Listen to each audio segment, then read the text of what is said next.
Yeah,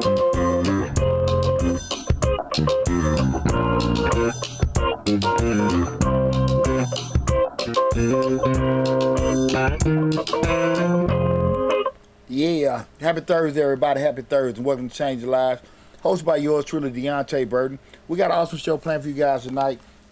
And the subject matter is covering a topic that I think a lot of people are going to be going through within the next couple of months, especially with, we're in the midst of graduation. I see everybody super excited going to the prom. They're going, getting ready. Different. Last night we had a baccalaureate speech with my son. And there's awesome things going on year end. The kids come to a combination of their high school. But what we're going to be discussing is your child ready for life after graduation? Y'all give me that one. So I'm put it damn annihilating in my mouth the wrong damn time. You told me you were ready, brother. You said I'm ready. Yeah. I'm ready now. Okay. Okay, but yeah, y'all excuse me. But yeah, again, we're discussing parents. Is your child ready? The mic's on?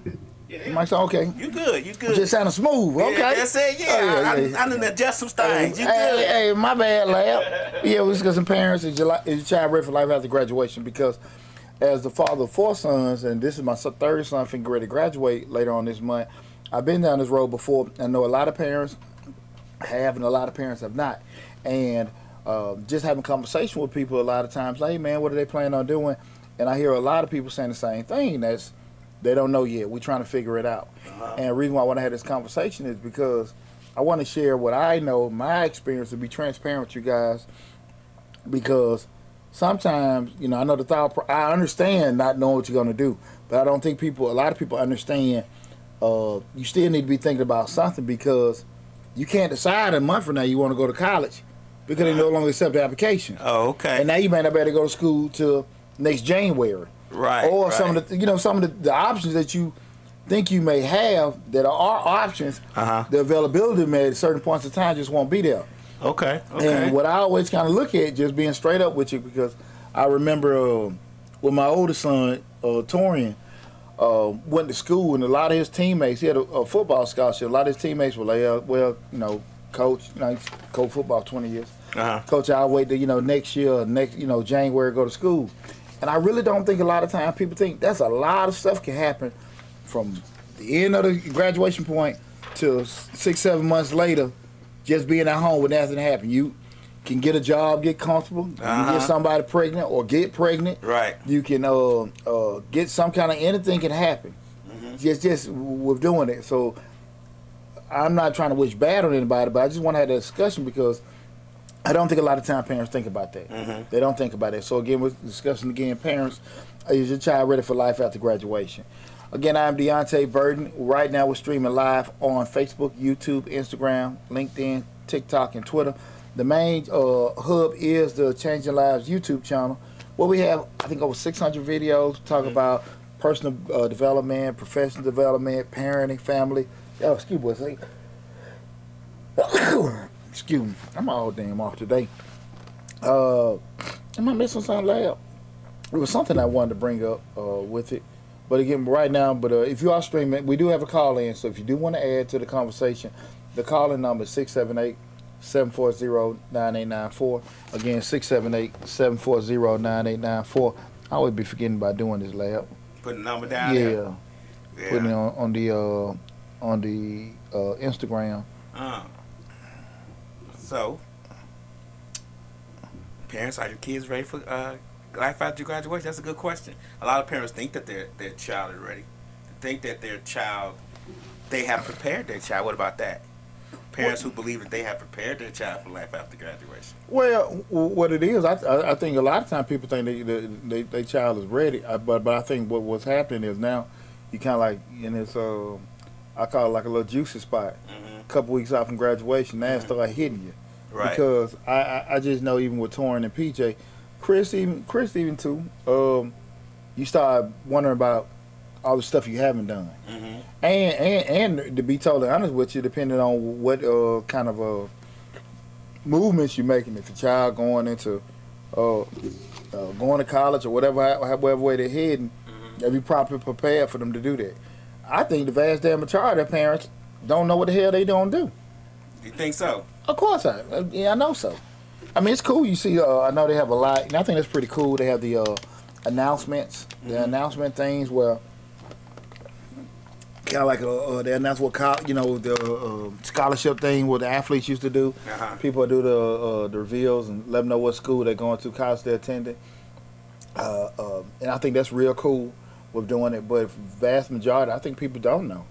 And we just know that for the most kids don't go to college anyway. Right. So I mean, just mathematically, we already know that. So, but that's why I want to have these conversations and like share with people in regards to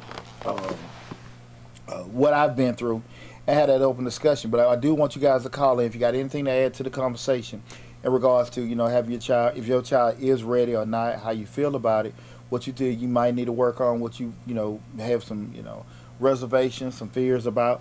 Call in. Let's talk about it. Again, the number is 678-740-9894. But to that point, I don't think it's nothing uncommon for parents to kind of feel unprepared, ready for life after graduation. I just think that, especially your first one. Okay. Especially your first one. I'm going to share tell a story about when my oldest son, but T's 29, he had got a football scholarship. And what I did was I went all out to help him get the football scholarship from elementary all through high school, going to the camps and all this other kind of stuff. Because my whole thing was I knew we didn't have any money to pay for tuition. Okay. So, like I said again, this is my first kid going through that, went to all the camps and all that kind of stuff. He got awarded. He started getting the scholarship offers in coming in his junior year. Okay. And he committed to Vanderbilt March of his junior year. So we went into his senior year. We already knew where we were going, tuition paid and everything like that. And from that point, what we were focusing on was being prepared as possible. Because he was a good kid, smart, good student. But what we were preparing for was him to go as prepared as possible to be able to go and compete once he got to Vanderbilt. Okay. And I think I did a good job. He was ready, to go there and play as a freshman and everything. But what he wasn't prepared for, and what I didn't think about, was be a student at Vanderbilt. Okay. Now again, we talking about a kid with a 3.5 GPA, over 1,000 SAT, so it wasn't smart. But when you talk about the Vanderbilt was damn near Ivy League school, a top 10 university in the United States. So you're talking about those kids compete to get in that school just like any kid, like any other SEC school to play football. Right. And he wasn't ready for that. And not even just the rigors of the academics, but just he wasn't fully prepared, just life on his own. I didn't shelter him, but just certain things I hadn't prepared him for. Now, the freedom. Yeah, the freedom, because, one thing about college, the good thing, you got a lot of time. The bad part, you got a lot of time. And see, what time management was something that I really didn't stress with him enough. Because, again, my focus was to get him in school and get him prepared. And what I did was I spent so much damn time, just for getting him training and stuff, not necessarily knowing how to handle all the time you got. Because the funky part about it, think about it, you might got a class on Tuesday. So your mind, like, shit, I got enough time to do this, but I got a whole week to get it done. But in actuality, you got 2 or 3 football practices, you got weight room practices, film study, game, pregame, and all this other kind of stuff in addition. So you probably got, maybe for that one class you took on Tuesday, you probably got maybe an hour, 2 hours the rest of the week to the next class to get it, because you still got all the other commitments and other classes, right? So you don't have the time with that. And he wasn't ready for that. Okay. He had probably a 2-year really walking on thin ice, academic probations, all that kind of stuff. Because again, like I said, I'm just being straight up what we started talking about. Well, are your kids ready for school? And by the middle of his junior year, that's when he kind of got it. Okay. That's when he kind of got it, like, okay, cool with that and everything. But that was a big thing with me. Like, I was just thinking about because I focus so much, and I'm a big, and what I always give people advice on is what I live by. When I want to do something, be successful in something, I look at the people that are there, get advice from them. So I got a lot of good advice on how to get there. but I didn't seek out advice on what to do when we got there. If that makes sense. How to stay. Exactly. Okay. And that was very challenging. Okay. And it was glaring to me, just because a lot of times people reaction, man, what you doing in class? What you doing there? But I could see like, he ain't ready. Okay. You know what I'm saying? Some stuff just. You just really, know. Yeah, he from the not the academic, the life part. Like he wasn't ready for that. Like, and I didn't do a good job. Now hindsight, the best sight, so I can just be straight up. I didn't do a good job of preparing him for college life. Okay. Not necessarily because the school's gonna be challenging academically. So that I knew he was gonna get a hold of that. Right. But the time management. Prepare, wasn't making no bad, regular stupid kid stuff, not like that, but just more so time management, being in college and all that kind of stuff. That was he wasn't ready for that. Okay. So that was something that I put in my wheelhouse, going in, as far as PJ, because it was a 5-6 year gap, I think, between those two. And so that was just something I always kind of made sure, like, okay, when the next time I go through that, be prepared. So you saying you prepared for getting in there and getting the scholarship and all that, as far as collegiate stuff, and preparing them for college per se as far as class is concerned, but just the lifestyle aspect of college was a different thing that you didn't think about. I didn't really prepare him for classes. He was always a smart kid. Right. So with doing it, so if I could go back, probably maybe did more of some advanced tutoring to kind of for the school he was going to. I was fully focused on getting him prepared to play ball at the collegiate level, because he was always a good student. Okay. You know what I'm saying? So that wasn't something you really had to worry about. There you go. Much. Okay. There you go. So in my mind, the transition gonna be easy. The thing was get you prepared to play football. What's going on? See Trey Nicole. What's going on, lady? Appreciate you tuning in. How your mama? Oh, hey, Mom, what's going on? What we got here? Mark Williams. Hey, what's going on? Appreciate you tuning in, brother. Appreciate you tuning in. Hey, guys, listen, like I said, this is Change Your Lives. Hosted by yours truly, Deonte Burden. We're discussing parents.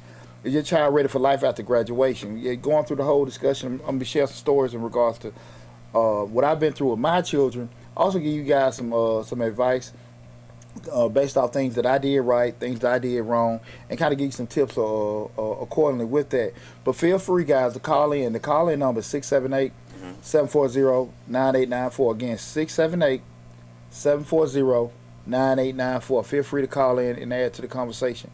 If you have anything to say, well, make sure I got the right number on the damn Instagram. But yeah, man, like I said, with him, it was I wasn't really worried about that kid, because I want to say I took it maybe being naive. I mean, me already being educated, like, okay, cool, he a decent student, he got good work habits on that side, and from a time management standpoint, he did pretty good balancing academics and sports in school. Because he competed at a high level in football and track. He was state champion sprinter. Okay. National ranked sprinter. So, I mean, he did that. But you also had, hey, man, did your ass do this, do that? Now, again, I wasn't always. Exactly. Right. Exactly. So, it wasn't so much of I stayed over his shoulder and did stuff, but I always reinforced. Right. Whereas when your child leave, they ain't got, did you do this, that, and that? The good part about it was you going into a structured program, like a football program, as opposed to just being a regular student. So I knew, I got the calls early. Hey, man, he missed class. We're going to make him run the stadium and do all that kind of stuff. So they had things to make positive reinforcement when he had hiccups. Most parents not going to have that. Most parents not going to have that. That's so true. That's one of the biggest things. So, what I always try to get with parents, because, a lot of times you talk to people, and you say, man, how your kid doing at school? Oh, man, this MF done went to school. They ain't want to get up out the bed. They ain't want to do this. They ain't want to do that, and all that kind of stuff. And you're just talking to them like, okay, well, just being straight up. Like, were they that kind of kid at home? Well, I just had to get them out of bed, this, that, and that. Well, why the hell you send them away? Right. To be real. Why you keep them close? I'm going to be honest with you. Torian and PJ, first and second son, I was always cussing and getting them out of bed. Right. I mean, school bus, my mailbox, the bus stop, right. honking and all that. Man, get your out of the house. Right. They always like that. Now, my two younger boys, Chris and William, 5:30, 6:30, up and out. don't say nothing. I still, bye, Dad. I'm still in bed. They gone. Never had a problem. Those were my two younger boys. I say all that to say I was very conscious of that with both of them. I understood that, like, now, because I heard so many people, they had children older than mine. That was one of the biggest things, harping. I knew they were going into structured program. I kind of share that even with PJ in a sec, but that was one thing I knew Torrin was going into a position where those habits were going to get, corrected. Okay. You know what I'm saying? So that was, especially with playing football. So one of the coaches called AD, man. I know I told you, I was going to follow up with you. He said we had a little issue. He missed practice or meeting or whatever. We woke him up by 4 in the morning, do stadium for about a week, to kind of get you out of it. So that's probably. But again, most students are not going to have that. So that's one of the biggest things. So again, I know most parents, there's nothing uncommon to not necessarily know, because you do have the kids that and Chris mentoring group with the 100. Yeah. Big shout out 100 Black Men South Metro. We had our annual gala this past weekend. Man, awesome turnout, man. I see y'all was looking sharp. Yeah, man. You had to see your boy suited and booted. You're right.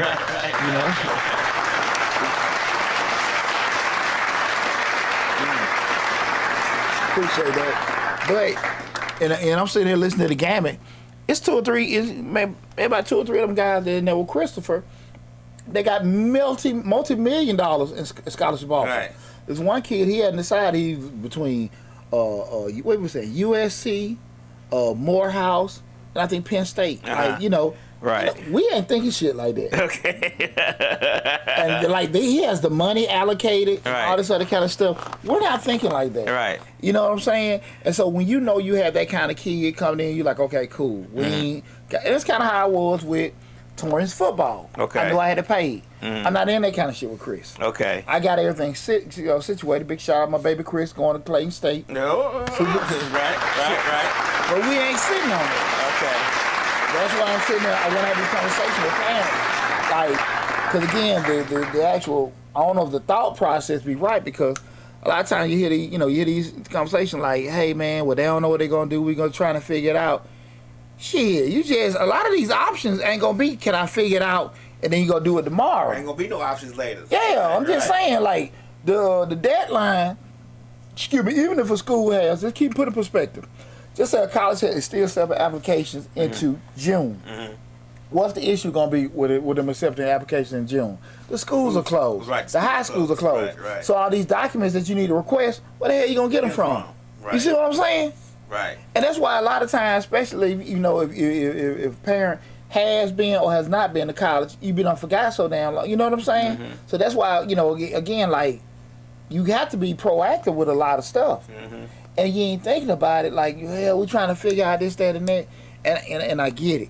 But I am loud. Right. Shit. I ain't with no grown folks staying in my house. Right. You know what I'm saying? you Hey, you got to get the hell on when And again, and then when I say that, I get a lot of rolled eyebrows and everything. It's like, well, y'all trying to put your kids out. I don't think I put my kids out. Because I do feel like once they turn 18, and that's how I was raised, it's time to get the hell out the house. And some people will say, well, what if they're not ready? And, they may need a couple more years. But my question is always the same. When will they? Well, yeah, if you say, you ask when they'll be, they say 24, 25, then they can move out. My question is, what are you going to do from 18 to 25 that you can tell them from 0 to 18? What the hell are you going to tell them? Now, they got learning disabilities and da-da-da-da-da. That's not part of that. Right. But what the hell are you going to tell them from 18 to 25 that you can tell them 0 to 18? Right. And what is the you didn't say they couldn't come back. You just said and I'm not they saying, need to get their feet wet. They need to try it out. And worst case scenarios, if they're in a situation where they got to, they can't stay on campus and they had to take school or even school, they got to still stay while you're in school. I'm not tripping on that. Right. But we got to be heading in a direction, not you sitting in here doing that. No, man. And if an obstacle get in the way, you try to help them figure out how to move that obstacle. Absolutely, Right. Absolutely. But I don't want to see, at the end of the day, the world going to be cruel. Right. The world gonna be cruel. The world gonna be right. Anytime I can be gone, and that's when my grandfather said that to me when I was 12 or 13. that was the first time I heard that, and it always stuck with me because, like, damn, what you mean you ain't gonna always be here? And that always kind of chills me. Like, okay, I'm gonna be grown one day, and that's why I try to kind of get with my kids. Like, look, man, we doing this to get this path. Christopher graduates in a couple weeks. I know he's frightened. It's new, and I know all my other kids went through the same thing. But at the end of the day, we all got to do it. Everybody's got to do it. Yeah, and when Torian did, PJ wasn't that word, but Torian, I was damn scared as hell. Scared as hell because you constantly, well, did I do this? Did I do that? Did I tell him this? Right? Yeah, exactly. This you're gonna do this and that. You every parent's gonna be worried. And I thought about that when one of my old platoon sergeants, I seen him at one of my buddy's funerals. This back when T graduated high school. When my boy King had died of cancer, I went out to Houston to the funeral, and we were just talking about like, yeah, my son, get ready to leave and everything, and I'm, kind of nervous. And he just brought something to my perspective. He said, man, when he met me, I was 17, and I was in Germany. He said, man, you was a couple, you went straight from home to the other side of the world. You not damn scared your mom could have been. Right. I never thought about that. I had never thought about that part. Right. You know what I'm saying? So that I'm always understanding how parents can be kind of reserved with certain things like that. But again, I always say the fear of this grown ass person walking around your damn house. And some people feel comfortable. I'm not trying to justify it. Because some people's like, well, I'm cool with them. I'm cool. They can stay here. That's cool. That's your way. I'm here than out on the street. Yeah, that's cool. And again, to your point, we're not talking about out in the street. We're talking about them growing up. Right. And eventually they have to do that. Yeah. Because there ain't nobody be in your house telling you what they not going to do. Yeah. I'm grown. Right. I'm grown in my house. Everything. In my house, my payroll, on all my bills and stuff like that. But I need to treat you like a man. Right. Come on, dog. You gonna tell me what you ain't gonna do in my house. No. Right. And with going over this topic, one of the first things I think most parents need to do, guys, and we're talking about asking the question, parents, is your child ready for life after graduation? I think one of the first things parents need to do as early as possible. And again, this thing will evolve. When I say early, at least 9th grade, but definitely being a little bit more tight with the conversation going into that junior year. It's just having the conversation with kids and what they want to do. And what I mean by what they want to do is you think about going to college, you think about going to military, you think about going to trade school. What are you thinking about doing? Just go getting a job? What do you want to do? Parents, being realistic about your child. You know if you got a little, who she is. Yeah, you know if you got a little damn Crayola kid. Right. You know if you got a damn rock. Like this joker here ain't got damn test right since pre-K. Right. Yeah. Dum. Right. They ain't knocking your baby, but at the end of the day, you know what you got. Right. So why we gonna sit here and talk about what kind of college we gonna go to? Come on, we ain't able to get your ass in college. Right. So let's not worry about that. Let's have realistic conversation. Yeah, exactly realistic conversation in regards to what we're trying to do, and so we can kind of strategize a pathway to get there, and make just be straight up with each other. I have never ever candy coated anything with my children in regards to what I can and can't afford. The discussion has always been the same. Where you think about going? They start naming all this dynamic ass shit. I'm like, look, well, this is what I can afford. Now, you can write essays and do all this kind of stuff to get scholarships and do all these kind of things. Like I told you, you got to tackle some damn people. All this other kind of whatever you got to do. And if you can do that, cool. But if I got to pay for it, this is what we're going to do. Okay. I'm not a big proponent in getting the kids student loans that they don't have to. If you got to get it, get it. Right. I'm not tripping, but I do feel like the earlier you kind of start on a pathway getting stuff, you can do it. But at the end of the day, if you ain't got it, you ain't got it. So that's not a judgment call or whatever about the stuff with the student loans. But if you can try to be ahead of the curve, because there's tons of scholarship monies out there. Because one of the biggest misnomers I think a lot of parents get twisted is, my kids good in school, got good grades and stuff like that. Your grades get you accepted. Right. They get you accepted in the school, but that doesn't necessarily mean it's going to translate to scholarship and free tuition. Right, right. I mean, I'm going other things. I'm going through this shit now. All my kids had a 3.0. Pick Chris right now, 3.3. We have we got to get this damn be in this one class, and that way he'll qualify for Hope because he have he has a 2.9, but he have a 3.0 core. Okay. You know, that's basic math, this, that, and that, not including your elective classes. But there's a 3.3 GPA. All my kids pretty smart kids. Shit, ain't nobody throwing no damn money at us. Right. You know what I'm saying? Uh-huh. And I think a lot of times people don't look at certain things in regards to their, like, hey, I've heard that so many times. Well, they smart, they'll be able to get something. I don't know about that shit. Right. You know, like I say, you know, again, it can get you up, you get accepted, but getting that tuition paid and stuff like that, that's a whole different thing. Now, again, you can get the loans and all that kind of stuff, but that goes back to the ancient argument everybody keeps saying, why we getting all this student loan debt? A lot of that got to do with just not necessarily parents preparing for that, because you know it's a bill that's coming. Right. You know? Maybe not preparing or not able to prepare. Yeah. That's a big one. You know, you live in check to check day to day trying to maintain households, so you might not be able to prepare. But like with my children, I try to get. I started them out. I switched them from public school to military high school. All of them went through it. And I started that process in their freshman year because they really couldn't go in their freshman. They had to wait till their sophomore year to go. But I started out early. Gotcha. And got that scholarship. Got that scholarship to go to the military school. But it was a year process. But see, even to the point you just said about, just say if you don't have it financially, and I think that's damn the bulk of most people out there. It's not necessarily even have the money. It's more so like, what do we got to do? Do we got to be riding out for these scholarships? Do we got to be getting these essays? Do we need to be going through certain kind of programs or whatever at this grade? Like you said, we know we have to do something in ninth grade to be able to qualify for something in 10th grade. What are we doing? And that's the thing about it. Guys, please, if you guys got any comments or questions about anything, feel free to call 678-740-9894. Again, 678-740-9894. But that's one of the things, just, knowing, having that conversation, man. What I was just telling you about my son, like, are you looking to live on campus, off campus? How far away you looking to go? This, that, and that. You being realistic as a parent. How close you need to be with the kids, where they reach and everything.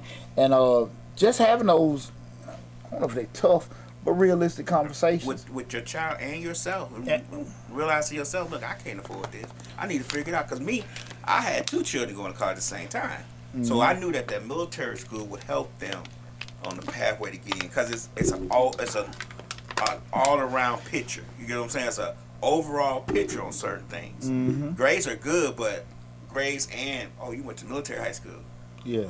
That's 2 boxes checked. I'm thinking, that's how we thought about it. Okay, you got good grade. Oh, you went to military high school. Yeah. Oh, you got the discipline in high school. Oh, you did this way. You know what I'm saying? So gotta check them too. Right. And it may not have been a traditional check, but I was thinking to myself, any check that's a positive check is better than no check at all. Absolutely. You get what I'm saying? So I knew that process. I had children one after the other going to college, so it was going to be a very expensive process. So I knew I needed to get some kind of either grant or scholarship going, and certain grants you have to base the schooling off of certain things. Yeah. So I tried to gear it that way. Yeah, I'm gonna be throwing through it now. Right. Hell, in a couple months I'm gonna have 2 in college at the same time. So trust me, I'm gonna be going through it soon enough. But those are things I think a lot of times parents got to be prepared for. That's part of the second part. I think parents need to spend enough time educating themselves on what's out there. Finding what resources out there, what programs are out there. Because one thing to tell the kid, like, look, man, these are the different options of what's going on, and doing a good job of helping the kids. A good example, guys, I would tell you guys, we did a show on, remember a year or 2 ago, lab, with we asked the question, why my child can't get a job at the college. Guys, go and change the lives and look at that video, why my child can't get a job after college. Well, I did a whole breakdown in regards to the reason why I felt a lot of kids can't get a job after college, because I don't think parents do a good enough job of sitting down with their kids and being proactive from high school through college, preparing them for opportunities. And one of the big first things is, whatever they're thinking about going to school for, okay, not necessarily what schools, what colleges offer it, but being proactive. Like, if you would get this degree, where are the opportunities at? Are they locally? Are they abroad? Do you got to go international? What is actually the pay? Right. How many people are in the field? Do they have like high transition? all that kind of stuff, some kind of research, you know. And I always say try to look it up through maybe 2 or 3 different fields, but just do that front end research with doing that. And then for the point when you okay, these are we're possibly looking at to go to school for, because I always say, guys, it's nothing uncommon to get to school and you take 1 or 2 classes and you're like, this is not what the hell I want to do. And my philosophy has always been, does your kid like that campus? Like anything happen, they meet the girl of their dreams, guy of their dreams, coaches unchanged, mean professor or whatever, because every professor ain't gonna be nice. Let's keep it real. We can fuss at our kids. Oh, you just need to do that work. No, some professors are a-holes. They are. And at the end of the day, you just need, what we go back to, control your controllables. Your kid can only control them coming to class on time, doing their work. If they need to meet with their professors to get, you know, some help or whatever, they can do that. But, you know, some things just be out of their control. But I say that they should always make sure that they're being proactive. You know, you should always be, I'm sorry, as a parent, being proactive, you learning what's available out there to them and letting them know. But again, once you know that, those particular different, having a couple of different degree programs, how about losing my train of thought? Having a couple of different degree programs in mind, just in case they do change it. And then from that point, from freshman year, definitely, they start really solidly networking. Right. Networking and interning. Networking and interning. Especially if they know some people at the school they want to go to. There you go. That alumni thing. There you go. But even when you get into the school, that's the reason why a lot of times you got so many people walk. They may do it. They may wait till their senior year and do an internship, and the folks really couldn't get a good feel for them and everything. Y'all rushing because you're on the tail end. But I think you need to be trying to intern to get some kind of experience starting from your freshman year, if possible. Think so, yeah. It don't have to be nothing in depth, but just something where you out there getting your feet wet. But I had my older son, you know, interning with my best friend down in Fulton County from, you know, since his sophomore year. Right. Every year, you know, and they were getting the same work with his degree he was in and stuff, getting experience. But you have to do that. And the reason why I say that is because far too often too many people cross that stage. And, you know, no plan. Clue. No plan, right. No connections, no nothing. Now they gonna say, yeah, I'm doing this, but in reality, they don't have that. They don't have that. That's what they want to do. They don't have solidified. Yeah, and plus they got their assumptions. Yeah, because I got a degree, I'm gonna be able to get the job. But you come to the table with no experience of this, that, and that. So again, it's kind of like when you looking for employment, even as a seasoned adult, you got to come to, you know, you selling yourself for them to get an opportunity to get a job. So, I mean, a lot of these companies are hiring experience before they hire a degree. Absolutely. A lot of them hire experience before they hire a degree. And you come to the look table. Good, but experience looks better. Yeah, because at the end of the day, experience shows them that you already have some kind of track record of doing certain things. And if you got both, then we can start talking about certain kinds of money. But those are things I think a lot of times most children are not prepared for. You know? Right. So that's why I think parents got to be very, very, very aggressive with, you know, make sure they're equipped with just learning fees and costs and everything like that. You know, like, you know, I'm in a I won't say funky, but unique situation, being divorced and trying to co-parent, and I'm getting information, and if we ain't on the same page and getting stuff out like that, now it's reactionary. Well, I ain't know this, I ain't know that, and that's a funky damn spot, man. Right. Because again, now it's like, Well, I didn't know as a parent. how much is that gonna pay. How many we gotta do this, that, and that. So I'm in a real funky spot, and I know there's a lot of parents out there doing it by themselves. So you don't want to find out what certain things gonna cost a couple months out. You know, you want to kind of have an idea about what's going on or what you got to come out your pocket as far back as possible. Right, early as possible. Exactly. Early as possible. Being able to plan is essential. And if you're not able to plan, you can put yourself in a real funky spot. And none of us want to do that. None of us want to do that. And I don't want none of you guys to do it for yourselves either. So the earliest possible you can do it, you know, I think it would behoove you to do that. And with that, I was just thinking about, you know, with my second son, PJ. Now Torian got a full ride. PJ got a full ride scholarship, but it was a little different. Like I said, I went in with Torian. Like I said, I focused so much on getting him to school, but I wasn't prepared. He wasn't prepared for school. Okay. You know, just you got him there. Yeah, college life. Right. You know, PJ a little different. He got a full ride, but he went military, and you know, 'cause I was a whole lot uh, more seasoned with the process. PJ a little different. Now I kind of went into PJ's senior year, kind of like, okay, look, we see what we can qualify for track or academic. Now I'm gonna say this too, and I want to share this with parents. I was in the midst of a damn divorce. I was in the midst of a divorce with PJ. The reason why I bring that up is because it's not uncommon for parents to have challenges like that, going through sicknesses and health challenges, divorce, layoffs from your job, all that kind of stuff while you're in the process of doing that.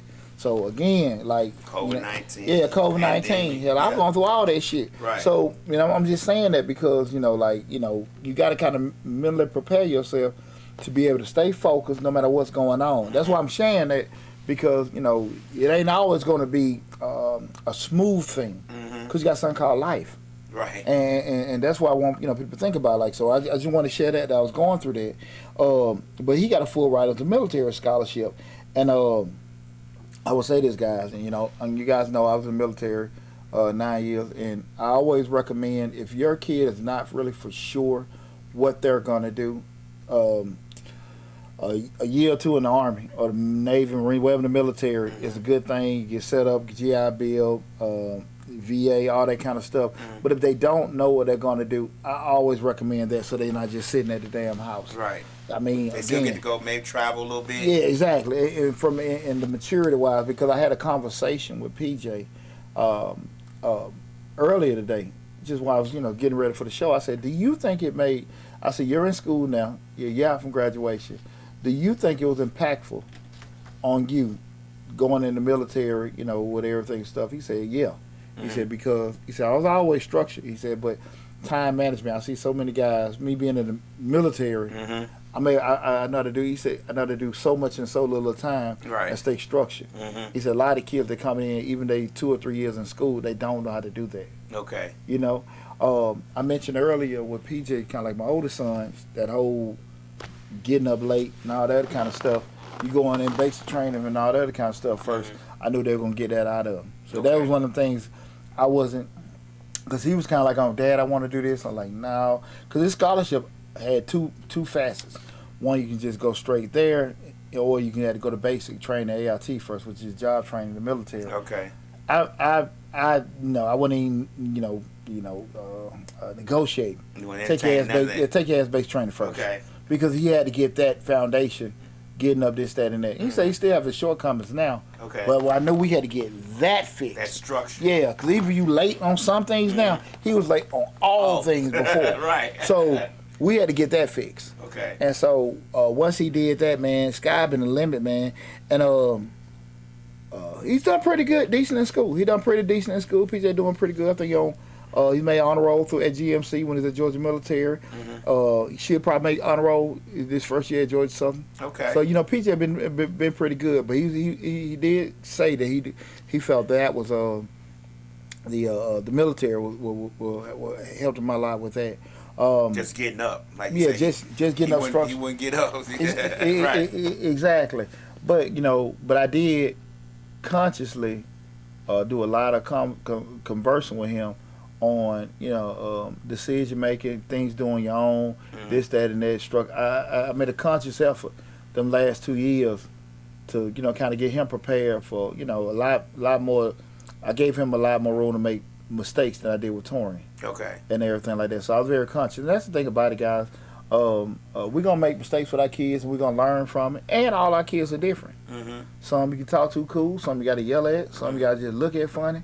But you know your child and the way it's gonna be reached. Just like if you're in any kind of supervisor position, whatever, it's gonna be a different way you got to reach different people. What happens when you got the structure going? Y'all come up with a structure, a plan, everything, you got it in place, and then the child in the middle of the plan says, "I don't want to do none of that." Like, I don't want to do none of that. Anything can happen. You don't know. You just don't know. Bucking the system now. Like, the system is not the system no more. That happens. It happens a lot with that. My oldest son, I was we had a plan together. He didn't get drafted, and we had a plan together what we were going to try to do with over a certain period of time. Say, hey man, we're gonna do this workout for a couple teams. Mhm. If it don't work, we can try to go get look at job opportunities. Mhm. And that was probably like over a 4-month period. Right. He did the shit about a month. Decided now I want to go pro. Okay. I totally believe then, and I believe now. You quit too early. You I mean, just keep it real. didn't get the conditioning going. You didn't get the. It wasn't conditioning. It's just you had to, you was gonna have this kind of path to get the way you want, and because you had that kind of path, you just said no. Yeah, it was a little bit steeper incline. Hey, like I always say, let doors in life get closed on you. Don't you close the doors. Now we did it for a couple months, gave it a good effort, cool. Right. But to that point, like I'm sitting here like, man, we just did all this stuff. You just gonna stop? Right. That's how he got to live with. Okay. And I know he lives, and I know it's something whatever Right. that choose at him. But that's possible. But as a parent, you got to be real. That's a great question, Leia. As a parent, you got to be realistic of how much you're gonna get strung out with stuff. I'm not a big proponent on, depending on what age they are. Just like, yeah, I let them make that decision. Do a 10 and 12-year-old know they don't want to do stuff, then they don't want to go to practice or whatever. I think a lot of kids don't want to go practice, but they want to play in the game.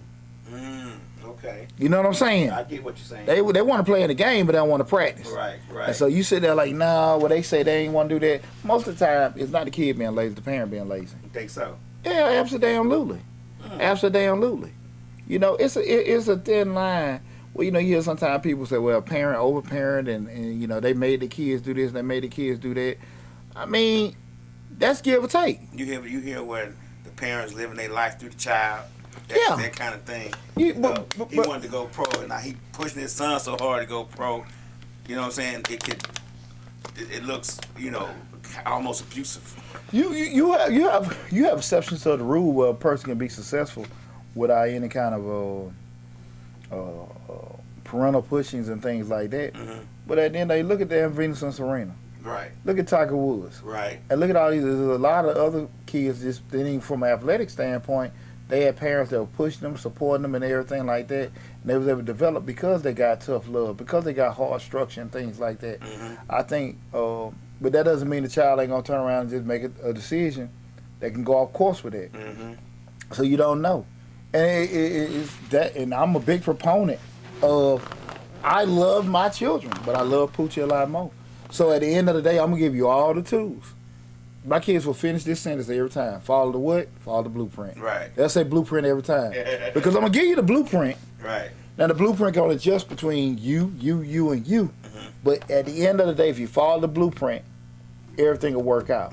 When you do what you want to do, that's what happens. Well, let me ask you a question. They follow the blueprint and it still failed. Then what? Then it's like, at least you tried, right? I thought you followed the blueprint and failed. Because at the end of the blueprint going to lead you to a path where we're going to have something going on. Because at the end of the day, the blueprint is not based on success. Okay. The blueprint is more of a roadmap to where we want to be. Okay, to productivity. Well, productivity or even just a destination. Okay. You see what I'm saying? Right. Because, at the end of the day, you can't really... Success is self-determined. Okay. But at the end of the day, if we're trying to get to a certain point, whatever, you know what I'm saying, finish this or get this particular... We can do that. Like say, hey, I want to do this. I eventually want to work here, get in this field and stuff like that. We can do that. Now, we can't guarantee... We have no control of if you're going to be able to sell 1 million of these. You're going to be the top guy on Wall Street, this, that, and then you're going to do all these stuff in sport. We can't... But we can actually... if we do these steps, we can get this done. Right. We don't know if we can get to the biggest school in football, but we probably do this and get to some school. Right. If we take care of these particular things, we can get to school. We don't necessarily mean we're going to get to the top school, but we can get in school. You see what I'm saying? The blueprint is still the blueprint.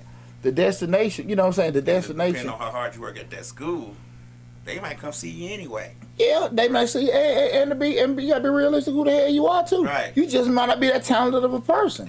But I'm just saying. That's true. Destination is still destination. Right. We can't, the outcome, we can't necessarily, control the outcome. Because the outcome usually have other factors we can't control. But where we want to get to, that pretty much, we have a lot of control of that. Do you think that parents blind themselves with trying to give the blueprint or trying to give, making their child prepare for life after graduation by thinking always they got to be successful? Like their image of success is, you know what I'm saying, is cars, houses, whatever it may be, instead of just being a productive adult making decent money, living on their own, and not having any troubles. I don't know, Lab, and the reason why I say I don't know, I really don't know what the hell be going on in a lot of people's houses. Right. But what I will say is that I think a lot of times parents tell their kids what they know. Mm-hmm. And when, what the tough part about that is they know what they know, and they'll tell you about certain places they ain't been based off what they know or think, instead of trying to get the right person or the right information to their child. You see, that makes sense. I'm just thinking like when you're a child, you say, "Mom, I'm gonna buy you a house when I get old." You know what I'm saying? You think of little stuff like that when kids might say, and then the parents think success is not necessarily, $89,000 a year job. Success is $2-3 million a year, big house, big cars, and they get blinded by that aspect of life with their child, thinking, he gonna be super successful because he plays football great, he has a 3.8 GPA, he plays with all his little science kits I get him for Christmas, so he making stuff, so he gonna be a scientist. All these things that they may see their child as, because we always see our child better than what they might be. You know what I'm saying? That's just what parents do. Yeah. And then when that's not necessarily going the way that they see it, they get discouraged and maybe not be as, I don't want to say supportive, but just not ain't motivated anymore. Well, to that point again, like a lot of times, if you done been down a certain path, you ain't gonna be saying certain things. So again, they go back to what I was saying. A lot of times, people can say, okay, because he's smart, he can get in these particular schools. But if you know you've been in school or you had to went through there with another child, or you go back to what I said before, the good grades will get you accepted. Right. But ain't necessarily gonna be the tuition. But so if you sit there and say because they getting these good grades, they're gonna be able to do that. I mean, you sit there and say my kids scoring a lot of touchdowns at the park at school, they're gonna be pro.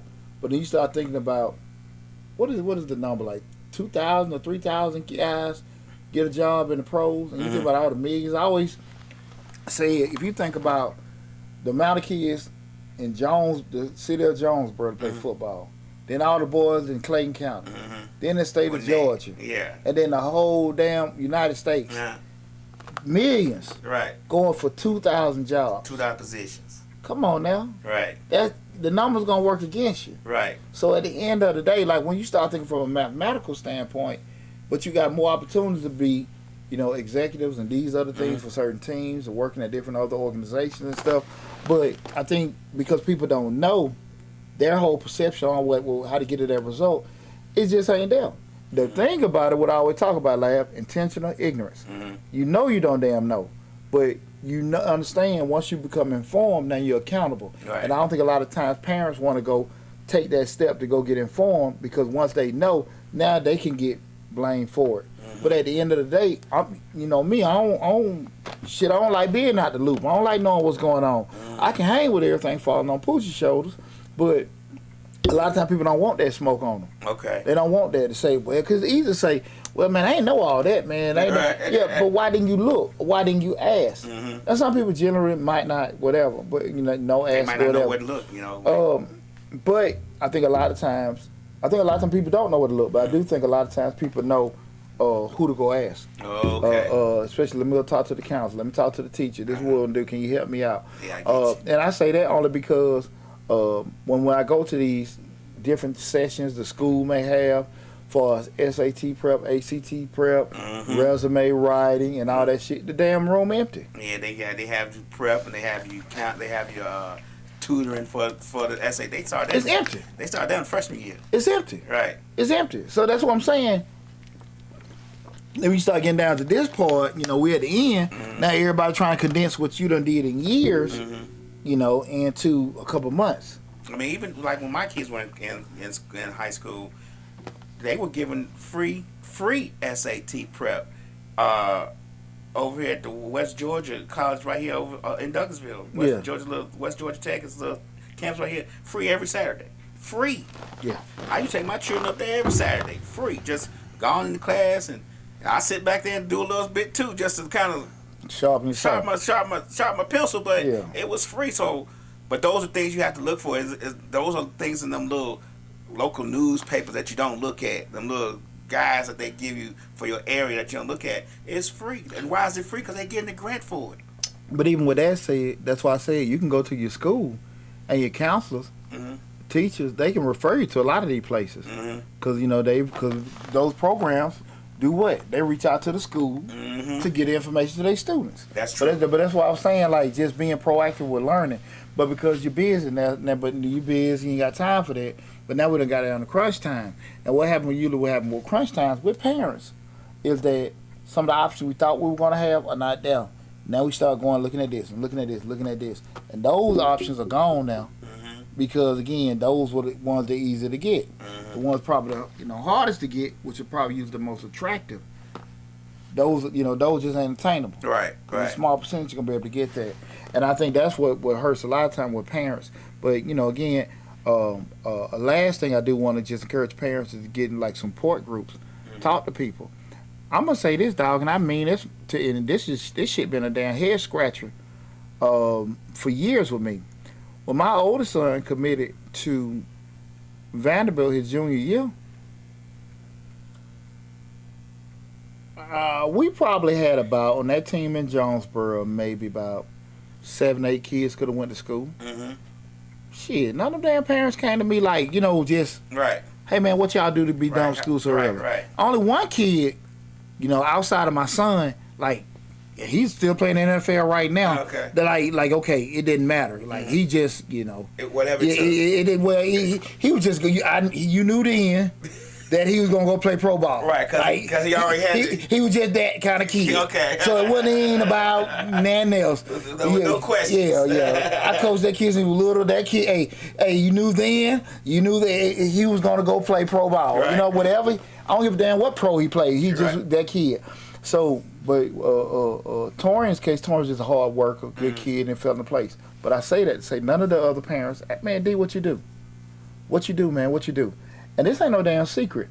And that when as the months shrunk down their graduations, people just like the stuff that I feel like you probably should have had conversation with, they end up falling down. Now you got to find these pressure and stretch for this and go to that and everything. And again, like I say, stuff we have been doing over 4 years, trying to condense it in that part. But nobody asked me. And I will say the secret, but the formula for my success has always been people that are in position that I wanted to be in, I went to go ask them. It doesn't mean I always got the information. Sometimes I got blowed off. Sometimes I got whatever, this, that, and that. But at the end of the day, you don't... there's no fee for asking. Right, you don't know unless you ask. Exactly. Right. And parents, I think, really should try to network and get with other parents that are going through similar situations. Look at people that in those situations. Because that was one thing I used to always ask a lot of OGs, like, man, how you get your son to school? What you do right? What you do wrong? If you go back in time, what would you change? What would you do different? I asked that stuff to every parent that I ran across that had a kid playing college football. Okay. And they were just giving a different, man, we want to do this. We want to waste the time going to this school. And they didn't want us to this, that, and that. Man, I probably would have made sure I got this, that, and I got that information. And I would make sure I had certain things. Some stuff wouldn't be applicable to me. Some I go back and say, well, look, man, I made this adjustment so that don't happen. But parents really need to kind of make sure they getting doing that. Go to these damn workshops. Go to these seminars.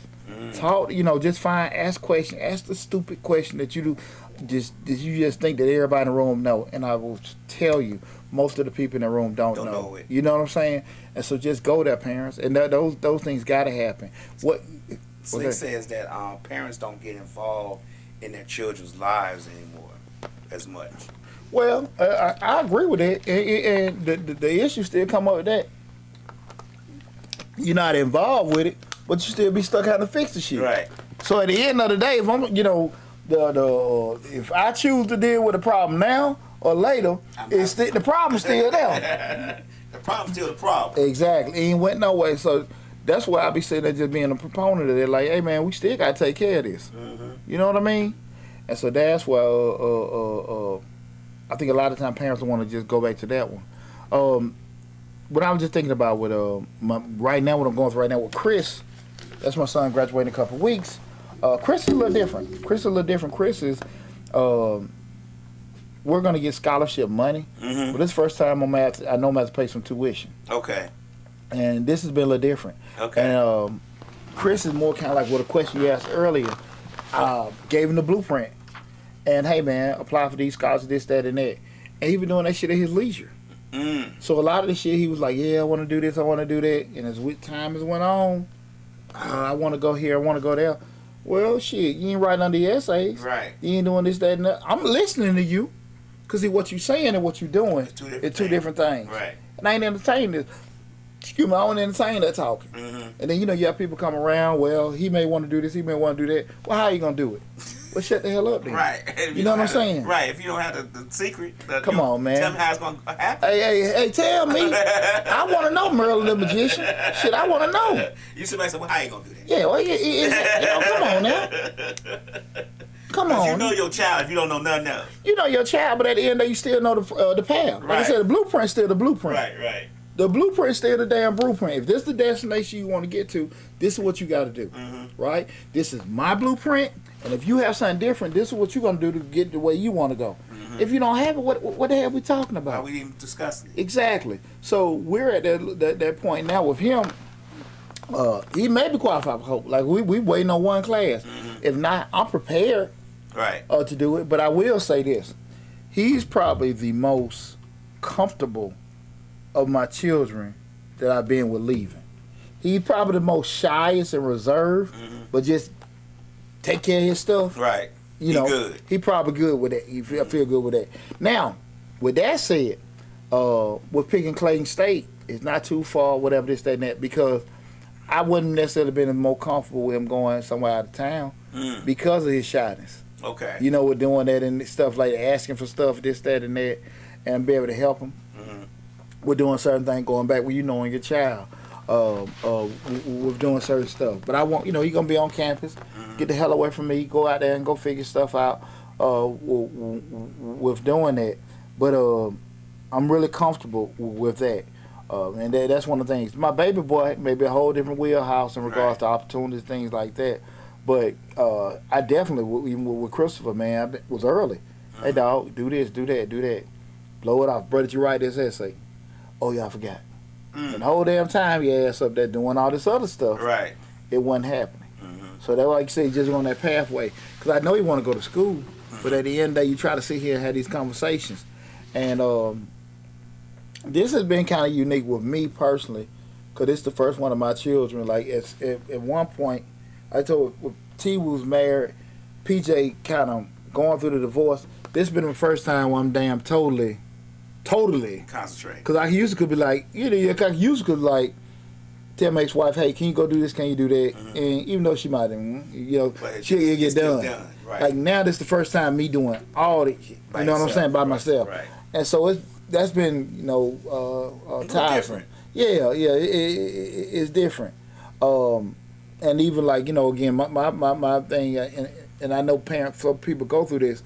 If one person not interested, I ain't say they don't care, but if they're not interested, it's like you constantly got to go, hey man, we got to do this, we got to do that, and because they're not trying to be proactive or even involved in the situation, it's like every time you talk to them, you dropping something on them. Shit, only thing you got to do is just know what the hell going on.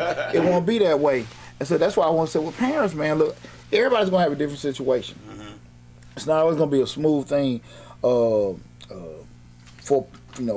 parents to, have everything mapped out in place and stuff like that. It's possible to have everything like there's always gonna be hiccups. Absolutely. There's always gonna be something, but you just got. I guess what we trying to say, what you're trying to say is you just gotta be prepared for enough. All right, because there's always gonna be hiccups. Like you just said, with just your older son, he wasn't necessarily the get up and get out of class type, go to class, but you knew that, but that was a hiccup. First two were like that. Right. First two were like that, we're doing it. And when you get there, you don't know because to that point, he had in the time he was at Vanderbilt, he had 5 different position coaches that had 5 different philosophies. They had 5 different things they looked at and liked. So at the end of you go here with this guy, oh man, we got a good rapport, we feel good together. His ass gone in the year. Then you get somebody else, they don't like you, now you got to learn their way. They gone. Then another guy come in, oh y'all cool, you feeling him. Then he leaves. Then another person, and everybody got different ways. Right. So all this stuff changes. That's why some of the proponent in, do you love the place? Is your kid cool to play? That was one of the biggest things I asked Chris when we was on the Clayton State campus. I said, man, do you like it here? Are you comfortable? Yeah, do you like it here? Like we can the schools and all that other kind of shit, but do you like here? That was my thing. Do you like it here? You know, because again, you sit there, you got that girl in class. Oh, you want to be philosophy? I want to change. You know, all that things can happen. Because your kids are not gonna start doing dumb stuff because they got out your house. So that was my big thing. Now, again, this work for me, and I ain't trying to say this is the only way. There are always different pathways to go about it. But the biggest thing I just want to leave with parents is try your best to be as proactive as possible. To be as proactive as possible, doing as much research on the front end. Because again, I see right now it's an exciting time what a lot of parents are going through in regards to the proms, the graduations, getting them cars and all this other kind of stuff and everything. And it's cool. Your baby work hard. You want to celebrate and things like that. But we finna go to a whole nother role of life. And guys, remember, when they go to school, them schools can't talk to y'all parents. They gotta talk to them. Yeah, they gotta talk to them. They adult now. Exactly. Right. It's a whole different damn world. But you gotta pay the bill. Right. So we gotta sit here and, just like I said, man, you be as mentally prepared as possible for what the hell is coming on. Let me see if make sure I ain't missing nothing. That's one of the biggest things, guys. You gotta make sure that you're prepared for that. Because it's nothing uncommon. I don't want no parent to beat themselves up. It's nothing uncommon to be kind of nervous. Damn, did I do this, that, and that? Have things together. It's not uncommon with that. But it is something going to be wrong with you not trying to get yourself informed. Well, is it more prepare to kind of have a good blueprint so when them hiccups do come, it's not a major? Because you got so many other things that you know already smoothed over. Well, have you a good blueprint, keep yourself informed, and also have things in place just in case things don't go right. Just have things in place. Who I need to contact, this don't go right. Those kind of things with that. Because things can happen, you just like, damn, I wasn't ready for that. And like I said, that's why I was talking about me going through the divorce. I mean, you can go through that now, you getting sick. Now you done lost your job. Now you got to take care of a parent. All that kind of stuff. You got some shit called life that can have while you're in the process of getting your kid in school. That happens, right? Your car done went out. Yeah. But you normally see your baby, $100 every couple weeks for them whatever. I gotta get a car at the shop. And how we gonna do that? That stuff happens. That's life stuff. And I think it's just trying to be prepared for those things, but those little hiccups happen, and now you don't plan for that. Right. So that it's one of them things. But again, guys, be open to having an open conversation, knowing your kid, what you're trying to do and stuff like that. If they go the tech school route, military, whatever, and plan on what be the best pathway to get them there. Because I'm telling you guys, that shit get a whole lot tougher to have a conversation with an 18, 19, 20-year-old about what they want to do with their life, and because you got tension. Because they sitting there, they done got a job at the warehouse, and they making decent money, and you're like, damn, I don't see this shit going nowhere, because, we're not in the factory or the plant days no more. Right. You do have them places, but it ain't like how it was with our parents, that you can work at the plant 20-something years and progress without any additional credentials or anything like that, and you can retire from it. Right. Like, that shit ain't there no more. Yeah, that ain't the same process no more. Yeah, it ain't there no more. So they may be fortunate to get on with a certain, from a public service standpoint, become a police officer, become a fireman, they can do that. But again, that's not a majority, right? So at the end of the day, I think that's why parents need to have these tough conversations with their children to be proactive about certain things, about certain pathways that you want to go, and see, what will be the best way to navigate to get that, okay? So with that said, man, I appreciate everybody tuning in. I'm going to open the floor up. Anybody got any questions or anything? Anybody comments or anything like that? Not yet. I'm kind of surprised nobody want to call in. Cause I know people have these challenges. Everybody celebrating their kids graduating tomorrow.